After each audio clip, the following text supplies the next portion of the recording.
What's up, everybody? Welcome to the AllSooners Podcast, episode 189. It's Thursday. It's May 25th. We had to push things back a day.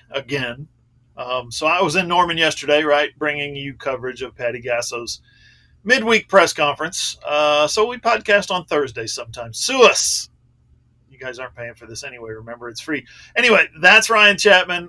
He's in Moore. I'm John Hoover in Tulsa. Ryan, we're going to talk a lot of recruiting today. We're going to talk football, obviously, but we got some and baseball. We got some baseball to tell you about. Holy cow, baseball! But it is Super Regionals week in softball. We're going to be previewing the Women's College World Series on next week's pod, Ryan. Yeah, we should be.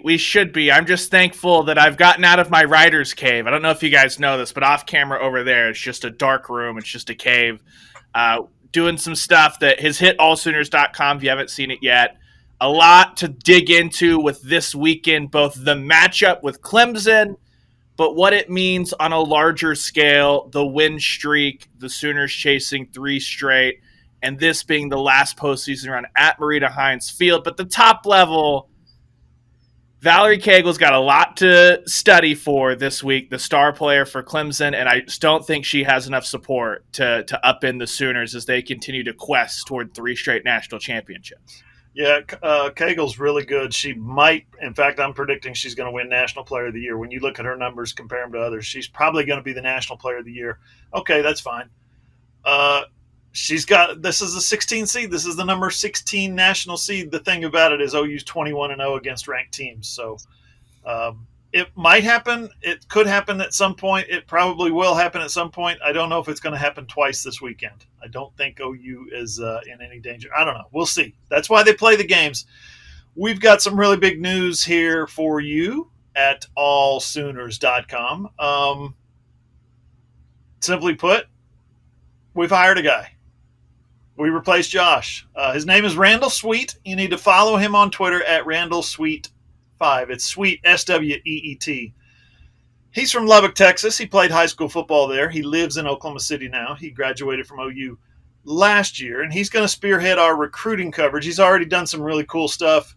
He's laid out a calendar of all the places he wants to travel to and go cover events and camps and all this stuff. So we talked about high school games we're going to staff over dinner last night at Charleston's in Norman. That was a good deal. Good steaks. I really enjoy their stuff. He's also going to do some video work. He's going to be our go-to guy for a lot of other things. So welcome, Randall. We'll have him on the podcast probably sooner than later. And we got some more good news for you. It's no longer intern Ross. Ross Lovelace has joined the staff. In a sense, it's like full-time work. I can't, for tax purposes, say it's full-time, but he's full-time now. He graduated from OU this year. He lives in Norman. He's getting married soon. That wedding's going to be in Atlanta. Ryan, I'm pretty sure you're invited. Yeah, well, whether Ross knows it or not, I will be in Atlanta. I will be happy to show him the ropes if he needs it in my city that I've never lived in, but I claim nonetheless. Yeah, Ross is a very talented writer. He shoots the videos. He's helped us for about a year now with the football and all kinds of other stuff. His versatility is going to be invaluable for us as we ramp up our recruiting coverage, our football coverage, as well as all the other sports. So you'll see me sitting up high on the hill while AllSooners has got 3 guys with boots on the ground in Norman just about every day. It's been nice, and it's as someone, this season is always very stressful for me because we are ramping up softball coverage as there's a huge demand for it. And years past, it's covering a super on Saturday and then diving straight into some recruiting stuff on Sunday and Monday, and then you're back to World Series Media Day. Yeah. So having extra hands is important, and having more than that, though, the talent that we've brought in, I'm really excited about that just because it's not just somebody else to carry the load. Like we've got some real grinders, so guys that know how to work, and a real nice young perspective that should keep us nice and fresh and continue to push the boundaries of what we do here at AllSooners. I'm excited about it. I love it when Ryan talks about a young perspective from somebody else. Ryan, what are you, 26? Almost 27? Yeah. I have a couple of gray hairs, though. So that way. Okay, so I'm starting to stress you out enough that you're getting exactly. Right, good. Exactly. Gray hairs add character. Let's get into some of that softball. Went to the Patty Gasso presser yesterday. Tiara Jennings was our player, was our guest player, I guess. It's supposed to be Haley Lee, but for some reason they had a little switch up and Tiara came in. She's great, as always. But Patty sat down and basically she said she was talking about the weekend, when they beat the regional competition 38-3. They were the only regional last week that run rolled all three opponents. Holy cats. They are playing at an extremely high level right now. But Patty comes in. It's 2:45 press conference. She shows up about 2:55, 2:58, almost 3 o'clock. And she said, I'm running out of things to work on with this team. That's why I'm 15 minutes late for the press conference. Think about that, Ryan. You're getting ready to play the 16 national seed. You're hosting a super regional. College World Series is a week away. And as a coach, you're looking for things to work on because your team has been so freaking good. Yeah, it's a good spot to be in, and it's why I'd love to, and there just hasn't been the correct time and place to get like the kind of answer that we'd want, an insightful one.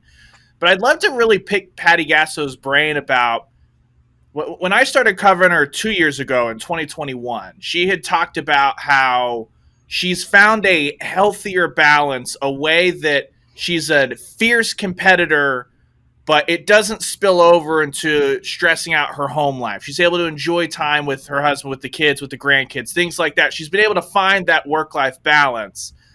It feels like, though, the way she's talked about this team over and over, and if you go back, if you happen to watch our post-game press conference that we always have at AllSooners.com after Game 2 of the Texas series, where Oklahoma was down and Jada Coleman hits the big home run, they come back. Same thing with Bedlam Game 2. Patty Gasso, we always ask what was those conversations like? What's happening? And Patty's like, I just remain calm so the team doesn't panic. Outside of that, they are having those conversations. This team almost, the culture propagates itself as far as the older heads on the team going to the young players immediately and being like, this is how we do things. This is how we do things.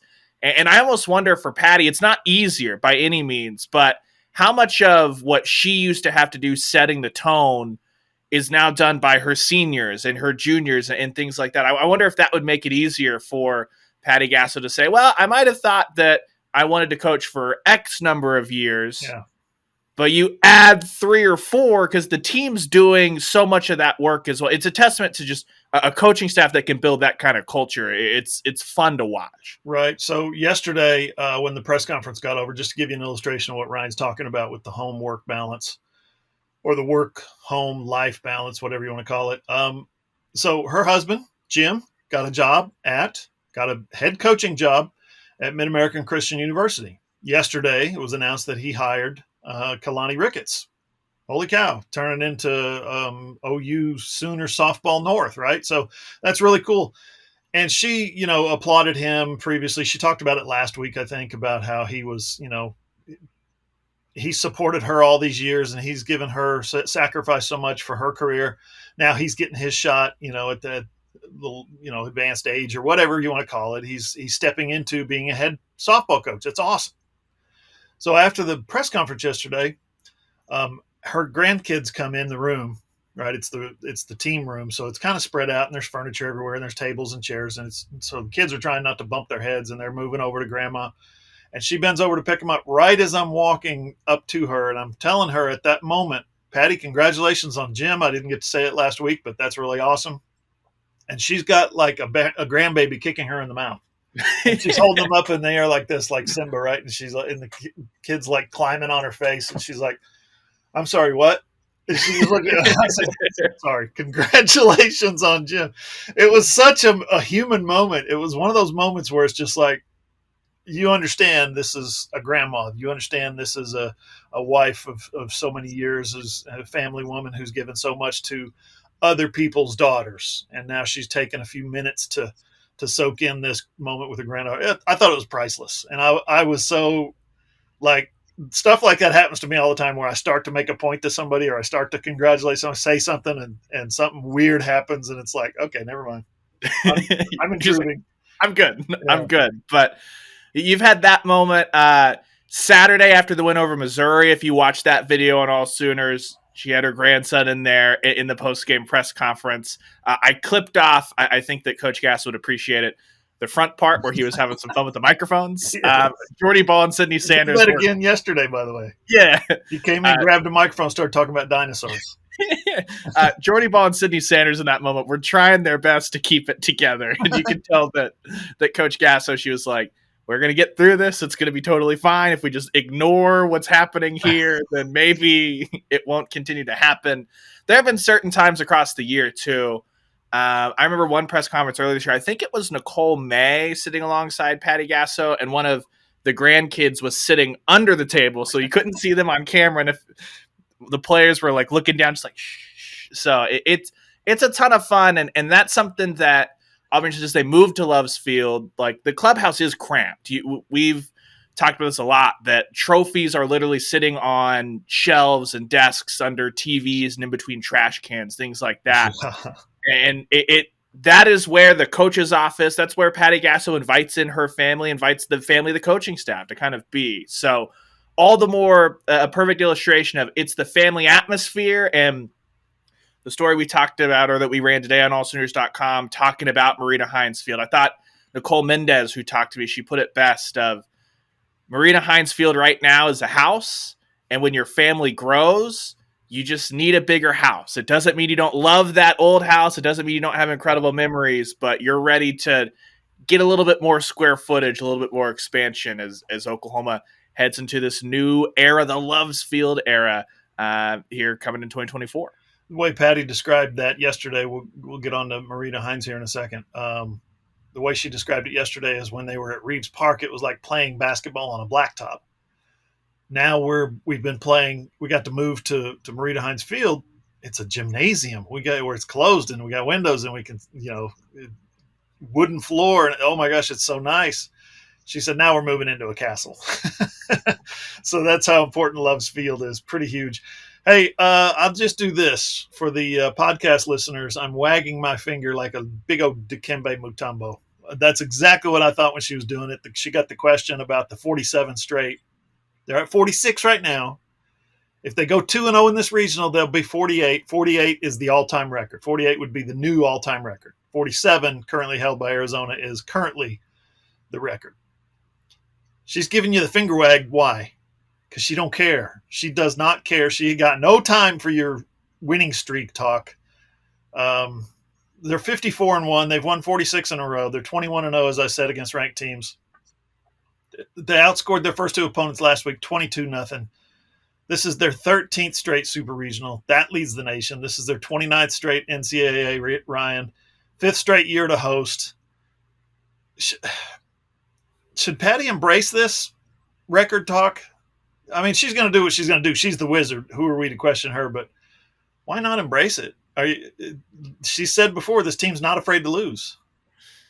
Yeah, I think it would almost, though, go against everything that Patty Gasso preaches to that team. And that happens on normal years. They don't talk about anybody else, right? That's come up a couple of times. I tried to ask her at the first day of the Big 12 tournament when there was chaos and it felt like all the lower seeds. I was like, did that get the attention of the team or whatever? And Patty was like, no, because we didn't talk about it. We just talked about Oklahoma and what Oklahoma needs to do. Same thing. She was asked, I think after game 2, maybe, of regional play, basically, hey, chaos everywhere, alluding to UCLA going 2-out in their regional, stuff like that. And Patty Gasso's like, yeah, I haven't really watched everything else that's going on. And she immediately pivoted to, all I know is that, Utah's a game away from hosting a super, because that's where DJ Gasso is the hitting coach and Paige Parker's on that staff. So to embrace the streak, like, if Oklahoma wins a national championship, if Oklahoma goes 2-0 and then rolls through and doesn't lose at the Women's College World Series, I bet there'll be a moment where she talks about the streak. Why? Because it led to a Big 12 championship, regular season, postseason, and national championship. And that's what Patty Gasso cares about. If Oklahoma loses at any point along the way and still wins a national title, I'm sure that once that trophy is in her hand, she'll be happy to talk about, yeah, okay, now the streak's cool. You know what I mean? But until that moment, I think it would almost be a weird turn away from what has made this team so successful. It's that big thing of just because you're on a streak, what do? You do all the same things you've been doing that entire time to make sure you continue to push that thing forward. I think it would almost be weird at any point other than her just saying, oh, that's a big number. I know it because you guys ask me about it every time you see me. She mentioned it yesterday, of course. For records, the way she said it, it would be a record. What does that do for us? Records are made to be broken. Home run records she went through with Lauren Chamberlain and Jocelyn Allo. She went through that. And I asked TRA in a kind of a roundabout way. I said, about the record. I said, so you've won all these games in a row, going all the way back to that Baylor game. Your coach says you're not afraid to lose, yet you point at that Baylor game and you haven't lost since. Did that Baylor game kind of tick you guys off? Did it kind of reset you? And she's like, oh, absolutely, 100%. It reset us, refocused us, made us mad, whatever you want to call it. So they have that perspective. They understand the winning streak is important. It's not as important as holding that trophy up at the end of the year, but, it is what it is. Let's talk about the games, Ryan. Game 1 is 1 p.m. Friday, according to the game notes that I just looked at this morning, right? It hasn't been changed to 4. It's not going to be on Thursday, right? That's today. 1 p.m. Friday, 16 national seed Clemson is coming to town. As of right now, the game's going to be on ESPN2. Then you'll have the nooner on Saturday. No if game scheduled or timing on Sunday, but it'll be really interesting. We mentioned it earlier. We alluded to it at the top. The huge storyline here is Oklahoma. What are they? A pitching staff. They've got 3 pitchers plus the addition of Kirsten Deal. So now they've got 4, right, that are the top ERA in the country, team ERA.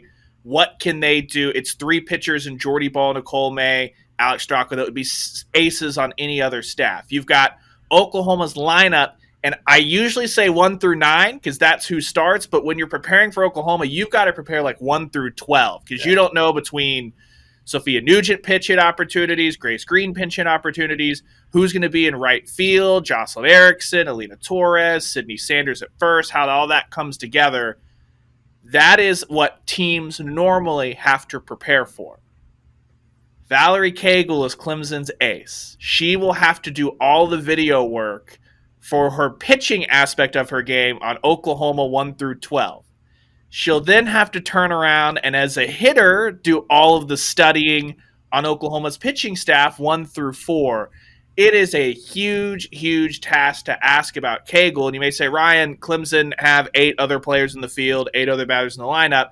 The fact of the matter is, yes, they have high points. They have a good lineup. You don't earn a national seed, but it's going to end with Cagle. Good, bad, anyway. And you saw that when Clemson played the top competition toward the back end of the year, swept by Florida State, the 3 seed.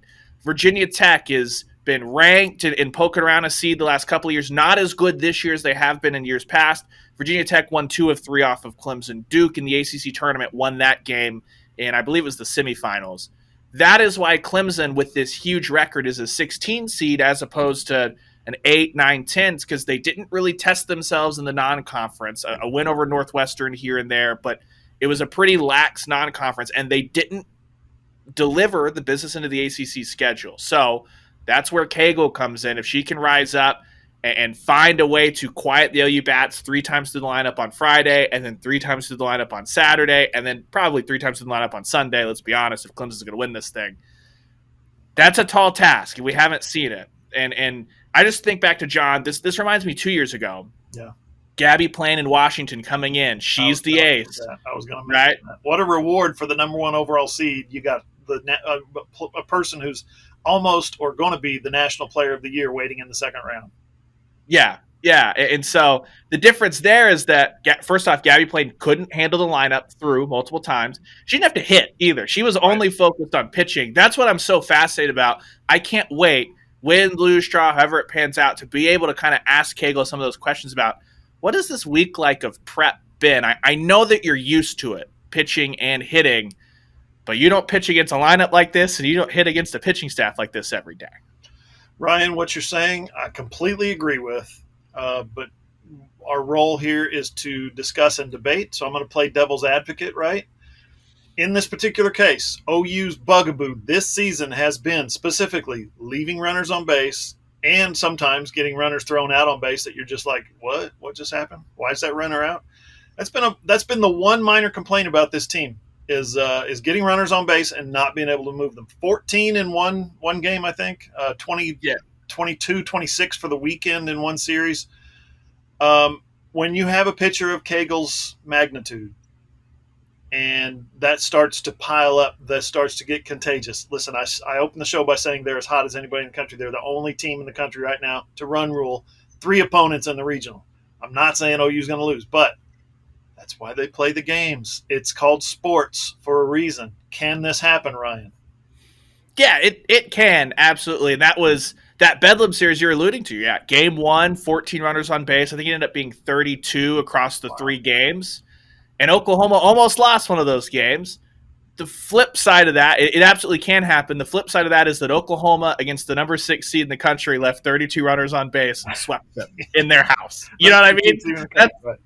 That's what becomes the, okay, you're trying to pick nits, you're trying to have the debate and the conversation. And that, frankly, I think that's why Patty Gasso has been so happy, because pitching has been on point all year long. The fielding has been excellent. They're putting together one of the best fielding percentages in Patty Gasso's tenure. So that's a testament to both the hitting or the fielding and the pitching, excuse me. But when you go back to start of the Big 12 tournament, OU did not have that issue with Iowa State. And it resembled the gaudy, inevitable Oklahoma lineup of 2022 that was just putting 10 runs up in 2 innings. Yeah. They didn't leave a ton of runners on against Texas. You don't get 11-0, 11-0, 16-3 in the NCAA tournament without cashing in on those runners. And we saw that, right? They did it. That was the impressive thing about that win over Cal Johns. They did it in 2 ways. In the first inning, Jada Coleman strikes out looking. She was not happy about the call. Patty Gasso was not happy about the call. But they then reeled off 6 straight hits to put 6 runs on the board. 4 of those were home runs. For any other team in the country, you're like, wow, let's write 1,000 words on that. That's an unbelievable thing that occurred. They came back in the 3rd inning and put 7 runs up, and they only needed 1 home run to do that. So you had it both ways. It was the power in the 1st inning. In the 3rd inning, it was that just continually making good contact, putting the ball in play, moving runners around. That's what's been different these last 2 weeks than really the rest of the season. I think that's why Patty Gasso is so happy and has so many of those comments like, I don't know what else to drill. Right, yeah.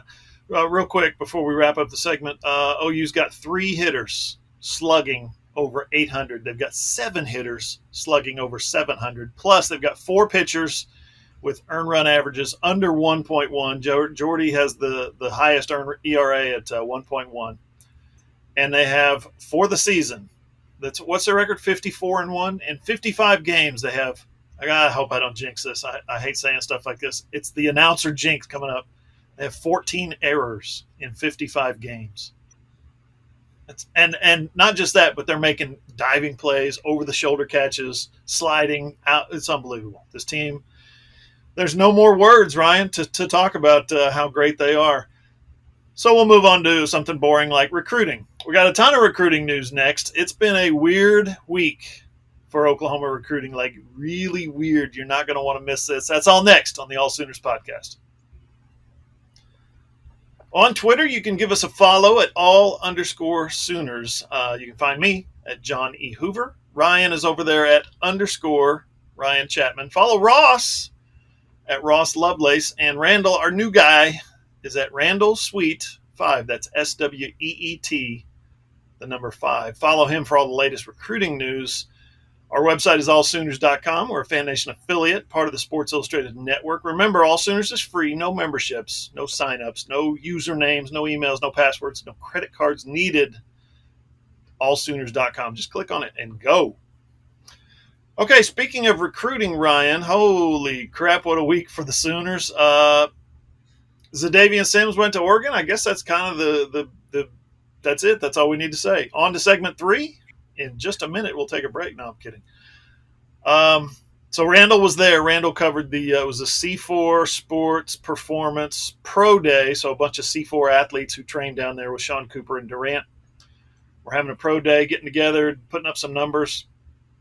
for Zadavian Sims, a.k.a. Day Day. I don't think OU fans are going to call him that very much from this point forward. It was a big loss. It was a big loss for OU because he went to Oregon. And the reason it was a big loss, two reasons. He painted the picture for a lot of OU coaches, reportedly. I wasn't there. He didn't tell me what he told the OU coaches, but OU coaches have told other people that he said he was coming to Oklahoma. I'm coming to Oklahoma. He was ready. He actually said, I was ready to commit. At the last minute, changed my mind, went to Oregon. Okay, I get it. Recruiting is weird. The other reason it's a big loss is he was supposed to be that first kind of link in the chain for that defensive line, Ryan, for a lot of other guys to follow suit, a lot of big defensive linemen, 4-stars and 5-star guys to follow suit and get in there with him. That may yet happen. That second part may yet happen. But number one, there's talk of he lied, he misled, or he just got the Oregon bag at the last minute. I don't know. But in terms of starting a chain reaction to get a bunch of big D linemen in there like David Stone, Will Neri, people like that, that can still happen. But holy cow, Ryan, this kid's from Durant, Oklahoma, didn't grow up a Sooner fan, but he's been a Sooner, kind of paying real close attention to him lately. It's a big loss.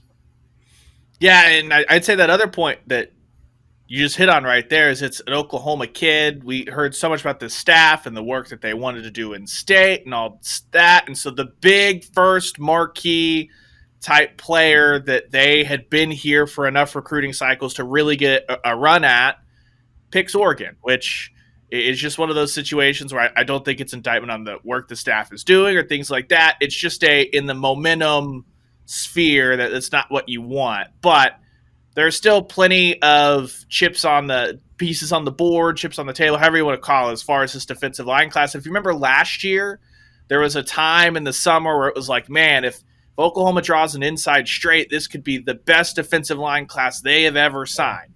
Well, they didn't end up with all those guys. You know what? It was still a really, really good defensive line class that was coming to Oklahoma. Frankly, I haven't watched any of these guys in person for this class. Sims is my lowest priority if I'm just going off of what I've seen film-wise from kind of the guys that they're in the mix with. He's a guy that questions about where would he fit on the defensive line, things like that. That's all fine, but it's still supposed to be that first, like you mentioned, that first domino to fall, and it didn't. And then on the other side of it, something that has nothing to do with the coaching staff or the recruit or anyone involved, but if you head over to the free application, the free website that is twitter.com, Message Boards Geniuses, which if you don't know about it, it basically is just screenshotting the most outlandish takes from message boards. Well, the reaction to him picking Oregon, there were a few message board members that had some really ugly things to say, and then that got passed around some of those defensive line recruits that Oklahoma is chasing. And this is not an Oklahoma problem. This is every anonymous message board has wackos for every school across the country, but it was Oklahoma and a guy that didn't pick Oklahoma that happened to be the center of that. I would hope that the recruits understand this is just the ugly side of anonymous profiles in society online. But it then became a thing of, if this is being passed around, is this something the coaching staff is going to have to address in recruitment? It was okay. So Message Board Geniuses is a Twitter account that is meant to find the wildest, craziest, most outlandish, most offensive takes, and then they screenshot them and they put them in a tweet and they send it out and say, "Isn't this funny? Look how people are on message boards."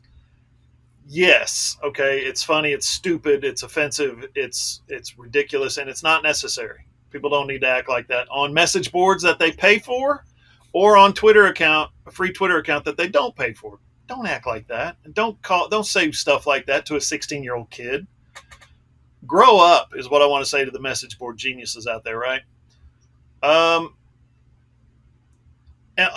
yes, all fan bases have those certifiable psychos who say stuff like that. Every fan base has them. I don't think it's really an indictment. It's what I saw the next day was, here's what OU fans said after losing a recruit, and here's what Notre Dame fans said after losing a recruit. It's like, okay, when it happens, the bad seeds come out, the bad elements come out. So you've got Sims who reacted to it. David Stone reacted to it. I think Nigel Smith reacted to it. I don't know if Will Nwaneri did or not. I don't think so, Nwaneri. But Gerald McCoy did. Yeah, and I think reacted to it, and he said, "You guys don't be listening to these people. Don't take advice from people that you would don't take criticism from people you wouldn't take advice from." I saw that today as well.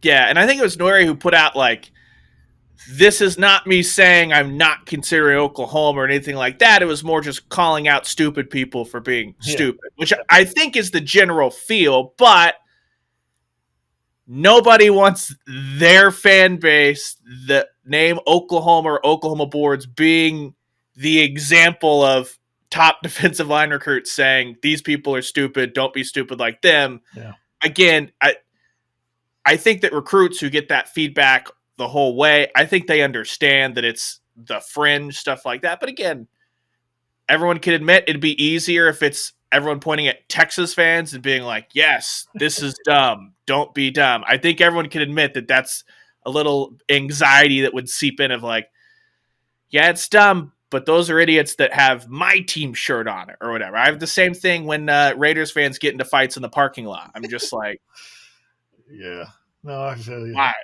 I feel you. So Sean Cooper runs C4. He's a trainer. He owns and operates, part owner, I guess, operates C4. And he's a guy that if he could, if it was allowed, if it was in his best interests and all that, if all things being equal, I think he would prefer to send guys to OU. I think he would prefer that. I don't know that he's an OU fan or an OU hater. I don't have any idea. I think he would prefer that local kids go to local schools. I think if you asked him, I think that would be his preference. So why does the number one player in the state last year, by Joe, go to Michigan State? Why does the number one player in the state this year go to Oregon, right? I mean, can Oklahoma start blackballing C4 kids, right? Elijah Green just got an offer. Tristan Haynes just got an offer from Alabama. Xavier Robinson, running back. Kevin Sperry is a C4 kid. Kevin Sperry, the 2025 quarterback. You can't just not recruit C4 athletes. You can't just draw a line and say, no more C4 guys. No more Sean Cooper guys in my program. If you're Brent Venables, you can't do that. You've already got guys who are committed who have that tie. It's a slippery slope, and it's, some thin ice, I guess, is another way to put it. But you can't punish those guys to get to Sean Cooper for sending guys to Michigan State and Oregon and so on and so forth. You got to be more cautious about your offers, but at the same time, you can't punish those kids. Yeah, Sean's just trading athletes, and they're getting recruited. And I would bet his top thing is he wants to train them and help get the most out of them so that they have every opportunity in the world, whether that's at Oklahoma or Michigan State or Oregon. They're just opportunities to play a game that they really enjoy, go be in a place that feels like home to them, and hopefully for these kids, it can be life-changing development if they can make it to the league and make that kind of money, things like that. If you just look at it, there are reasons, and everyone, like if you want to dive in, by Joe's one that's not like born and raised in Norman, Oklahoma. Like it's not that story, right? It's not a same with Sims. He's a move in as well. Yeah. And so if you look through it, there's context to be found with all of this. So just to blanket put it on one spot is kind of silly. It's like we're Oklahoma fans saying, you know what? When Peyton Bowen picked Oregon, you can't recruit anyone from Denton ever. Right. No, it's the same thing, but instead of just one high school, it's just a training center.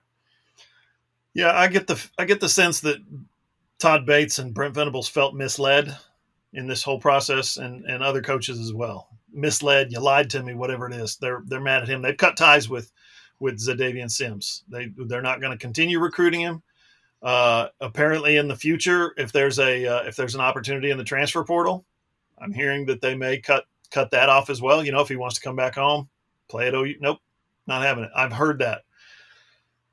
You can take that stance with a kid if you feel wronged, misled, lied to, whatever. As the football coach at the University of Oklahoma, you have a lot of prerogative, and that's one of them. But you mentioned it, man. You mentioned the name, Peyton Bowen. He did it to Notre Dame. And then he did it to Oregon, and this was less than a year ago. So I don't understand why people get so upset when a guy just did that to 2 other schools and came to your school, and now you're mad at somebody else who comes to your school and then does it to your school and wants to go. People, just take a breath, calm down. December's a long way away. Long way. It's one of those things. Now, here's the development. Is the next day we read the OU Insider, and Parker Thune says Sims told him that Stone's coming with me. He's going to be a Duck. David Stone. And David Stone, as we know from Tuesday night, when Randall got him at the Westmore spring game, David Stone said, "Nah, I'm just chilling." He told Randall that, "I'm just chilling. I'm not doing interviews tonight, not posing for photos, not doing videos." So we tried to get him on the record, but apparently he told Parker that, apparently Sims told Parker that Stone's coming with me to Oregon. That would be something. That would be. I would also caution everyone as well this is the tale as old as time in recruiting. And usually it's the 2 teammates. I know that Oklahoma just had 2 teammates that popped up in Arnold and Bowen, but recruiting's a long way away. At some point, everyone has to sit down and make that decision for themselves. It could be Oregon, and I have full faith that if it is Oregon, it's because David Stone has a huge laundry list of reasons why he would feel best at Oregon. Yeah. And then, Sims is also there. You know what I mean? One of those things, as opposed to, nope, my buddy made my decision for me. I'm out. I would be stunned if that is the root reason. OU fans right now are like, please, no more Oklahoma elite kids going to other schools, especially Oregon. That's what they're saying. Dan Lanning is very aware of this rivalry that needs to be reborn. We thought we had buried the hatchet after the Alamo Bowl. Hatchet back out. It's been excavated. The hatchet is in hand. It's gotten ugly in the recruiting world for sure. Better than just about any of those games except maybe that 2006 game. Although the 2005 bowl game, the Holiday Bowl, was really good too. Shall we pour one out for Lane Jenkins? Farewell, Lane Jenkins. We hardly knew ye. JUCO defensive end from Butler County Community College, committed to OU on May 16th. After he got his offer from OU on May 16th, he got a bunch of offers on May 16th. OU, Iowa State, Illinois. But he verbally commits out of that group to the one that he liked the most, Oklahoma. But it sounds like, if I'm in Brent Venables' head, right, sounds like he just tried to make a reservation. Hey, we ain't taking reservations. That's what Brent says. Brent is like a lot of restaurants around here these days. He doesn't take reservations, right? So he pulled the offer. He said, you go to Illinois. The kid wanted to visit Illinois. He's from the Chicago area, which is 2 hours north of Champaign. He says, I want to go visit Illinois. My mom's living there. I want to go see her. I want to spend some. Hey, you go to Illinois and we're pulling the offer. Come on, coach. I'm going to visit. Okay. Offer's been rescinded. Brent doesn't play around with these. He did the same thing to Ashton Cozart last year, 4-star from Fort Worth, who wanted to go to OU, took that Oregon visit.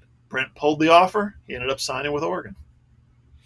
Yeah, and feels like Brent Venables has been pretty clear on it, and I know that Ari Wasserman for The Athletic somehow, some way has changed his mind after talking with Brent, despite the fact that Brent said literally the exact same thing he said to us a billion times, which is, I'm not anti-visit.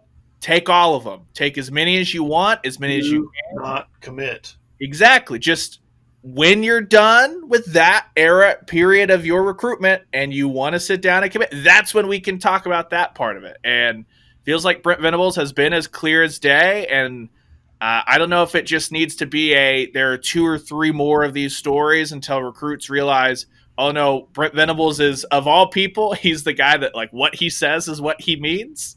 He's pretty clear about that. And if you try to take other visits, Brent Venables is going to say, okay, cool, you're not committed. Thanks. Yep. Appreciate you. Yep. Now, here's the deal, Ryan. You and I, like, we could do like the Stephen A. thing where you take one side of the debate and I take the other side, and we can sit here and yell at each other for probably an hour over the policy that Brent Venables has implemented, right? That piece in The Athletic where it was a Q&A with Brent and Ari Wasserman back and forth. Fair? Not fair. What about this? Why do you do this? What about that? And Brent answered every one of them, and he made a believer out of the writer, made a believer out of me again, even though, like you said, we heard pretty much the exact same thing. But bottom line is, Brent Venables' policy is Brent Venables' policy. Is it fair? Who cares? Is it right? Who cares? That's the policy that he's implemented. I don't know how, and this, I'm just, again, being devil's advocate here. I'm not calling out Brent or anything else. If David Stone commits to OU and then wants to go visit Oregon, is Brent pulling that offer, right? 5-star defensive lineman. You need 5-star. If you're going to compete in the SEC and win a national championship, guess what you need? You need a quarterback, and you need 5-star defensive linemen.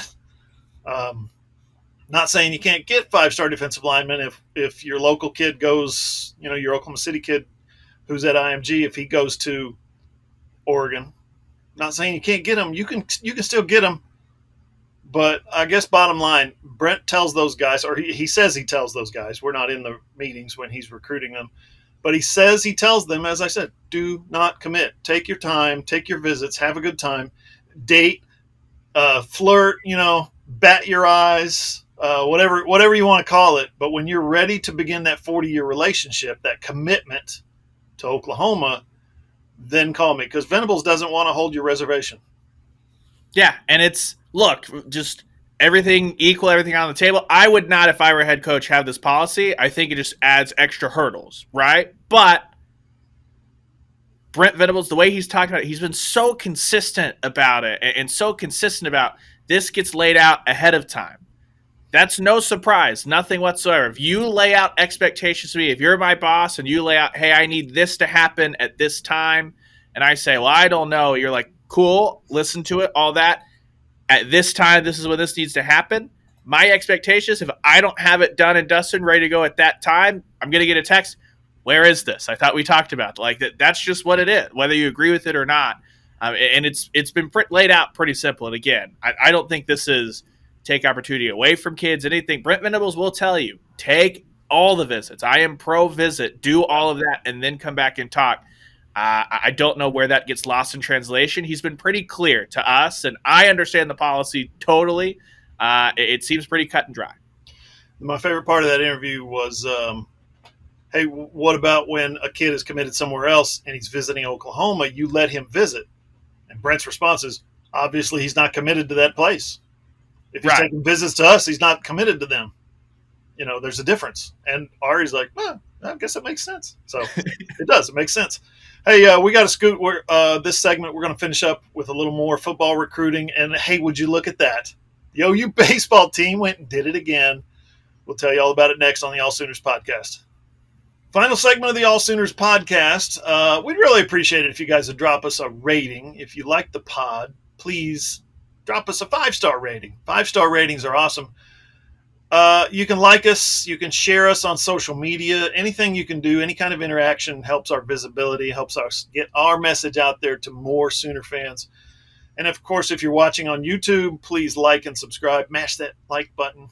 Leave us a comment, too, because those are always fun. We're not going to spend too much time on it, but we need to discuss the OU baseball team. Holy crap, last night, defending Big 12 tournament champs, right? They got hot at the right time last year. Uh-oh, here we go again. They get matched up against number 2 seed Oklahoma State in the first round yesterday, down in Arlington, Big 12 tournament, which should be in Oklahoma City.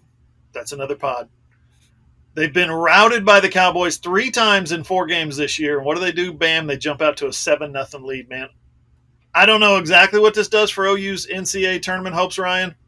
Baseball America forecasted OU as a 3 seed, I think in Charlottesville. That was before they beat Oklahoma State.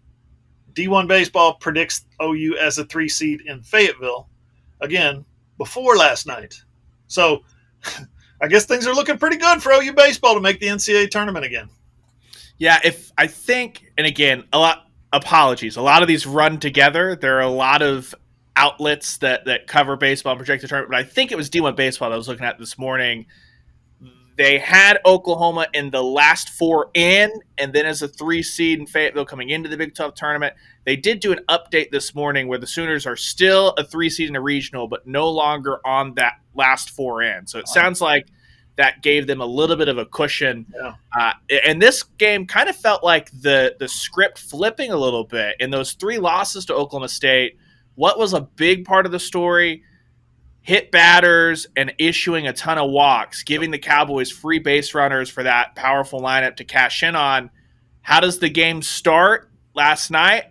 Couple of walks for the Sooners that gets them out on the front foot, a big first inning, and then they just kept adding on, trying to hold off Oklahoma State from there. So good discipline there, but I think the real secret, it's as simple as this. Skip Johnson and that bullpen love the boomstick, and when they play in Arlington, they just motor through that boomstick, that the 24-inch hot dog with everything that's on it, and it gives them that extra power to be able to actually last all 9 innings instead of kind of fading, which has happened a lot this year. I think that simply is the reason they have success at Globe Life. That must be it. Ross covered the game for us last night, and reading his story, I think they walked the bases loaded in 1 inning, and might have even, or if they had the bases loaded and then drew a bases loaded walk after that for an RBI. So, but first, before we talk NCAA tournament, OU's got Texas Tech tonight at 7:30. Tech beat West Virginia last night 6-2 in the finale of the opening day. Tech beat OU 2 out of 3 in Norman this year, but as the Sooners keep proving, that doesn't matter one iota. Don't be surprised if OU beats Tech tonight.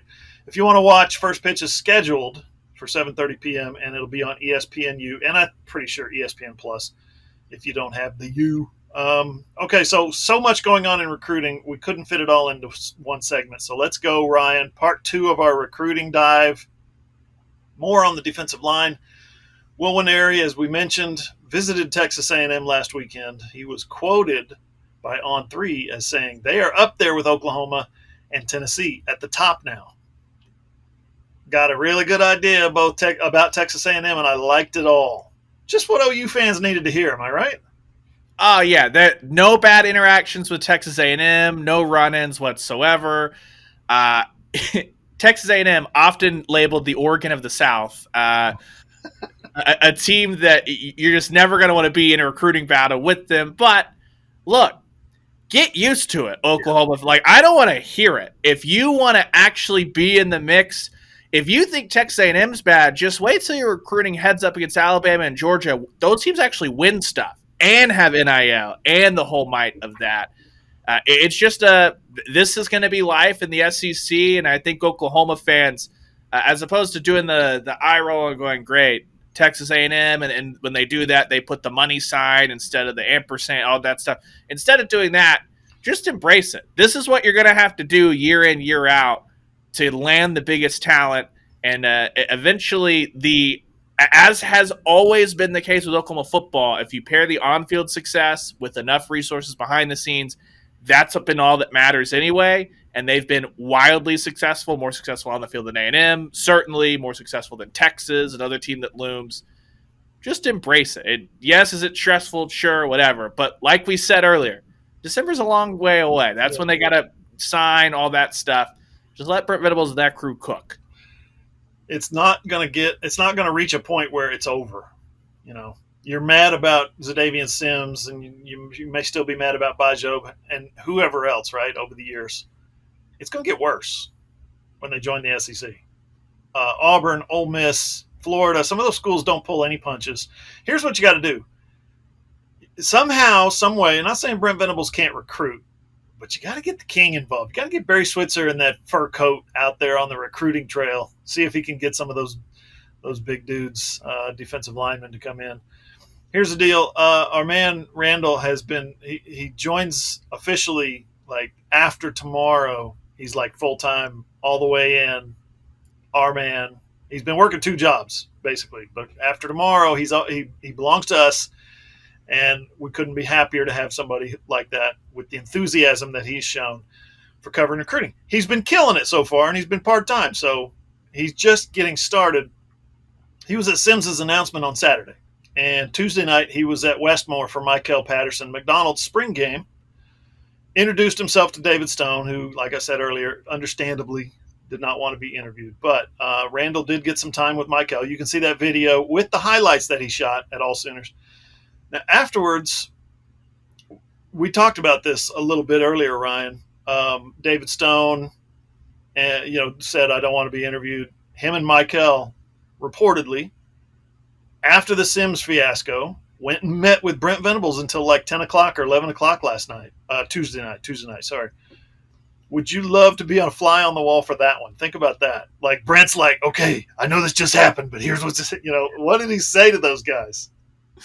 I imagine the pitch is just the pitch, which is, I'm Brent Venables. I have one losing season ever, and that was last year. And he's been the first one to meet that criticism and being like, yeah, that's unacceptable, all that stuff. And he's going to do what he's done to us a bunch, which he has laid out his vision because he said, you're the link to the fan base, right? You will then turn around and tell the story what that vision is. He's just doing that same exact thing, laying that vision at the feet of the recruits, be like, if you want in, welcome aboard, happy to make it happen. So Brent Venables has been in these recruiting battles, right? At Oklahoma, he's been in these recruiting battles at Clemson. I have full belief that whether he lands this huge class or not or whatever, it's not going to be because he suddenly blinked at one recruiting battle not going his way. And he was in the mix in Clemson recruiting against all those SEC schools. He knows what that life is, and that's part of the reason why he had talked about last offseason being so well positioned to help transition this program into the SEC, because he's been that outsider at Clemson in SEC country. You know what I think he talked about? You know what I think his pitch was?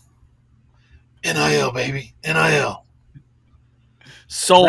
That's what you're going against with some of these schools. Is their collectives? There's still no rules to a large degree for what these collectives can and can't do. There's more implementing rules, and Congress is getting involved, and there's state legislation, and right now there's nothing that's saying, Oregon, you can't promise a recruit, other than the rule that says, Oregon, you can't promise a recruit.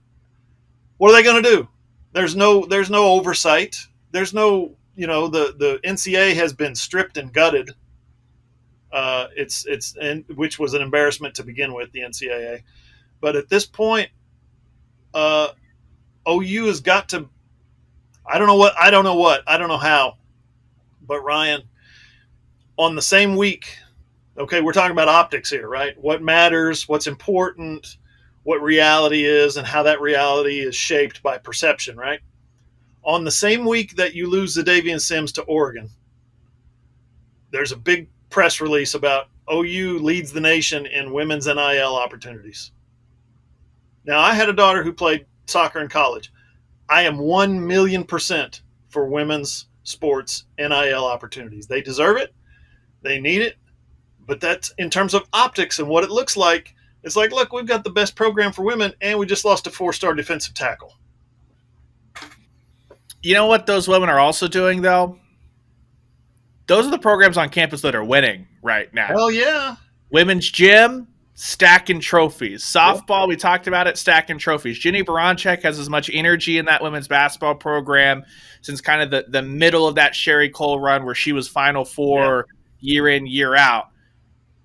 This is a fan base, and this is not a negative, and this is not framed as a negative, but this is a fan base that has shown you have sustained success, you will be backed. Right. You don't build an 80,000-seat stadium without sustained success and backing. You do not have Love's Field coming down the pike without a sustained success that has meant the OU softball fever has outgrown Marita Hines Field. I have to believe that stuff will come along. Nobody's looking to back, or there's not a great enthusiasm at the wide scope for a team that just won 6 and 7. Yeah, what's interesting is Patty talked about that yesterday at her press conference. She mentioned that they kind of outgrew Marita Hines Field almost immediately, right, when they signed up. Now here they've been playing in this little bandbox with not enough seats and not enough press box stadium and not enough facilities and not enough anything for a better part of 20 years, as it's too small, right? So now they're getting Love's Field. It's coming up on the. By the way, we left this part hanging. You've said it to me, and I believe you because you're plugged in. this might not be the last game at Marita Hines Field. If we can take a step back in softball for just a second, it'll definitely be the last postseason game at Marita Hines Field. Might not be the last necessarily game. Quickly, yeah, it fall ball, like that timeline just doesn't line up, and so then it'll just be. I have to believe it's the race of just There's get it done by the deadline of next season. There are so many factors with construction. I don't even want to begin to guess, but it's one of those things that it's been on a tight timeline.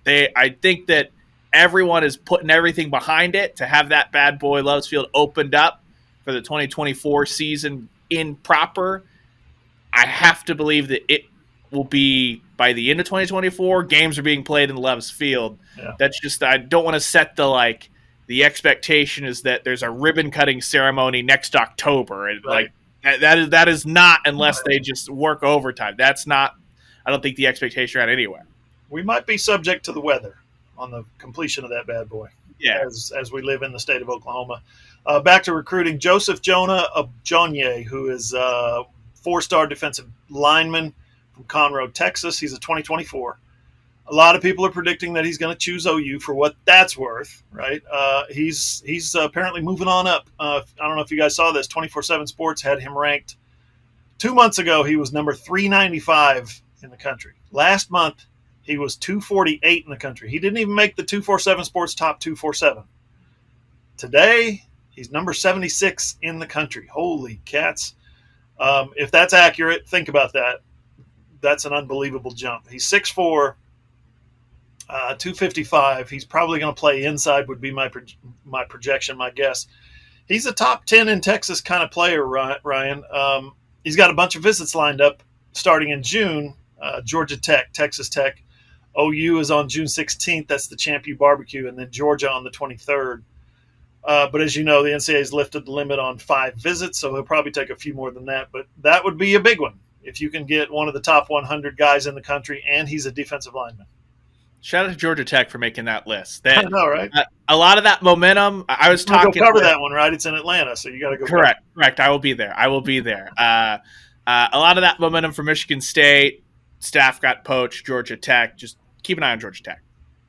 Anyway, I think that this just shows how much did we talk about this last recruiting cycle, right? Of Brent Venables and that coaching staff made their early evaluations. They were in on these guys, and for last recruiting cycle, it was PJ Adebore, right? That every time the re-rankings came out, it was like, how high is PJ going to go, right? And with what Brent Venables and Todd Bates have done at Clemson, what Brent Venables has done his entire career, anytime Oklahoma's putting a ton of resources behind a guy, I'm just going to default to Brent Venables. He's forgotten more about football yesterday than I will know, and we've seen time and time again Oklahoma not afraid to make those early evaluations. They also don't care. They will, if you've just had an Alabama offer and they find you and you're good, they're going to send that offer in. If no one has offered you anything and Brent Venables gets his eyes on you and believes that you can play, he's going to send that offer in. So it's no shock for anyone, but especially Jonah Johnny, to make this huge jump. And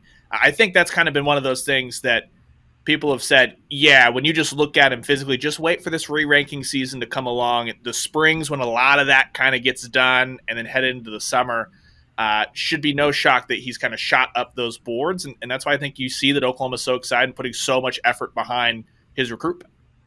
So we talked earlier about Lane Jenkins, defensive end, edge rusher, from Chicago, junior college, got his offer pulled because he wanted to visit. So you lost a member of the 2023 class that you never really had to begin with. You just had a commitment from a 2023 late in the process. Well, this is a pretty big one, a 2023 that was not a late commitment. Keon Brown, wide receiver out of Florida in the 2023 class. He ain't coming. Colin Kennedy over at Sooners Illustrated reported he was going to go the junior college route, and then Parker Thune at OU Insider reported he wasn't academically eligible. So that's a bummer, Ryan, and it leaves Jaquez Petaway as the only wideout in the 2023 class. And I think it answers a lot of questions as when we're looking at roster numbers and going, okay, Oklahoma added Andrew Anthony before the spring to that wide receiver room. Then they spun around and were in on Brennan Thompson. Add him. He was, visiting spring game weekend. Immediately that weekend announces his commitment. And then it was like, wait a minute. Why do we keep seeing Oklahoma as being his names in for, Colorado receiver, for Jordan Hudson coming out of TC, stuff like that? Why is Oklahoma still in the mix? Well, they there you go. There's that extra number as to why Oklahoma is still trying to add to that wide receiver room. Yeah, and they need it. Ross wrote the story this week about the wideouts. In our series, the spring practice review. Right, we're reviewing every position and how it went in the spring and how it projects to the summer and what's going to go on in the fall. Ross wrote the story about the wide receivers need help, and this could have been Keon Brown, could have been a guy, academically speaking, if you can overlook that part, which you can't because it's college football. We're here to play school. It's really unfortunate for a position group that needs help. Now, Ryan, there was a bit of good news on the recruiting front this week. Cooper Alexander got an offer from OU. Who's Cooper Alexander, you ask? Well, Cooper Alexander is the son of Steven Alexander, former All Big 12 and All Big 8 tight end, who played in the NFL for just about 10 years. Pretty good player in OU history, one of the best tight ends ever at OU. And everybody's people that follow this are kind of predicting that Alexander's going to commit to OU. He's from Washington, Oklahoma. He grew up in and around Norman. He bleeds crimson, all that stuff. That could actually happen very soon, Ryan. Yeah, and wondering, too, look at some of those numbers in that room that we've talked about. That's another one. Yeah, this is the perfect fit. It's not just the talent on the field, but the legacy story, right? We know that that's something that if there's a coach in college football that can take a minute to step back and appreciate what having a legacy player who can also cut it like on the field, we know that's going to be Brent Venables and this coaching staff. So it'll be interesting to see how quickly that develops, see if that becomes a thing sooner rather than later, or if it becomes going through the entire recruitment process. I'm very familiar with Oklahoma. I know everything I need to know about Oklahoma. That's not a negative. Going to go see other places, but I do not expect it to go down that road. I expect this to be the Crimson and Cream story sooner rather than later. For sure. My favorite part of this story is Gavin Freeman, who got a scholarship at OU, walked on last year and now got a scholarship. His dad is Jason Freeman. Jason Freeman was Steven Alexander's backup. And now their sons, very potentially, very likely, could be playing together at OU. How cool is that? That's what you just get at a place like Oklahoma, right? That's part of the cool factor of it kind of comes back around. And we've seen a ton of these stories, right? Sterling Shepard rolling through. Talk about Drake Stoops right now. You know what I mean? Orlando Brown. That was an incredible thing to be able to see happen and all of that. So to see it continue to roll through like that, it's just one of the really cool things about this job is seeing those stories and then getting to talk to both ends of that story and how happy everyone is when it winds up in instances like Gavin Freeman and potentially this one. Cooper Freeman is teammates with Nate Roberts, who's the top player in 2025 class, tight end. How the heck does Washington, Oklahoma produce two Division I tight ends on the same roster? That's incredible. They went 15-0 last year. I looked at the scores. They played 2 close games, and they might be even better this year. OU's in the top 5 for Jason Zandamela, who's a top 20 type offensive lineman in the 2024 class. Kid's got more than 30 offers. His list right now, his top 5 is Georgia, Florida State, Miami, USC, Oklahoma. That's a pretty good list. 24/7 Sports ranks him as the number 2 interior offensive lineman in the country. Dude is a beast. OU offered in January and just made his top 5. Sooners also made the top 10 for Isaiah Garcia, who's an offensive tackle out of Draper, Utah. USC, Oregon, Alabama, Miami, Utah are among the schools in that group. Bill Bedenbaugh, he's not going away, folks. He's going to keep bringing them 4- and 5-star offensive linemen in. He is for sure. It's just interesting to see USC paying attention to the state of Oklahoma and recruiting now. Very interesting to see how that works out. But hey, no. How did USC know that? How did they know that? Hey, how did they know? They didn't. Well, here's the thing. USC was always that coaching staff always happy to recruit offensive talent in the state of Oklahoma. It was the defense that they'd rather go to Texas for. Yeah. But no, Bill Bedenbaugh, you feel like he was just overjoyed. Caden Green, we talked about it when that commitment happened, that was his highest rated commitment technically. He finally, somehow, some way, it's easy to forget this, but Anton Harrison became Bill Bedenbaugh specifically his first rounder. Like, wow. As far as guys that Bedenbaugh coached, that was his first rounder. I had forgotten. But strike while the iron's hot, right? He's shown that he is able to continue recruit on, and that's one of those things that Oklahoma and the offensive line, that just recruits itself. You just look at the guys spread across the league. Your highest paid at one point left tackle and right tackle, center, long snapper. It doesn't matter. Oklahoma is in the mix there with the guys that they've put across the league, and it's one of those things too that, because Bill Bedenbaugh stayed on, there are no questions about, Lincoln Riley to Jeff Lett. Like, no, it's Bill Bedenbaugh. Bill Bedenbaugh's that guy. I think the latest tally is an OU offensive lineman under contract in the NFL, $345 million aggregate. That's good, right? See if you can get you a piece of that gold mine. Healthy living? Yeah. We'll wrap it up with this. Damon Harmon, headed to North Carolina A&T. Ryan, you surprised he's dropping to the FCS level? Yeah, that was something. When that happened, I was sitting right next to Bob Prisbillo, and I was like, that's a Power 5 football player. And Bob was like, yeah, that's interesting too. But from that DMV area, we know that, right? So a little bit closer to home, especially with the scary stuff that he went through. And I'm so happy he was able to get back on the field. I feel like that probably is just a big comfort level for him. So it'll be cool for him to kind of continue that football career on. But we talked about this when he hit the portal. That was a guy that I was counting on being in that 2 deep at safety at Oklahoma this year. Not a guy that we're sitting here going, I don't know where he's going to end up. He feels like he could have filled a role for a lot of places across the country. So hopefully for him, this is a comfort move that he's really pleased with. Yeah, it's important to be around family when you've had those kind of experiences. So wish him the best. Hey, I want to thank you all for listening to the AllSooners Podcast. We're going to be back next week, and you can catch that one and all our shows at Apple Podcasts, Spotify, Google Podcasts, Podbean, or just about anywhere you listen to your podcast. If you have an Amazon-enabled device, just say, Alexa, play the AllSooners Podcast. It's also posted on our website, allsooners.com. Just click on the player, and you can listen on your phone, your tablet, or your computer. And, of course, all our shows are posted on my YouTube channel, John Hoover Media. For Ryan Chapman, I'm John Hoover. See you guys.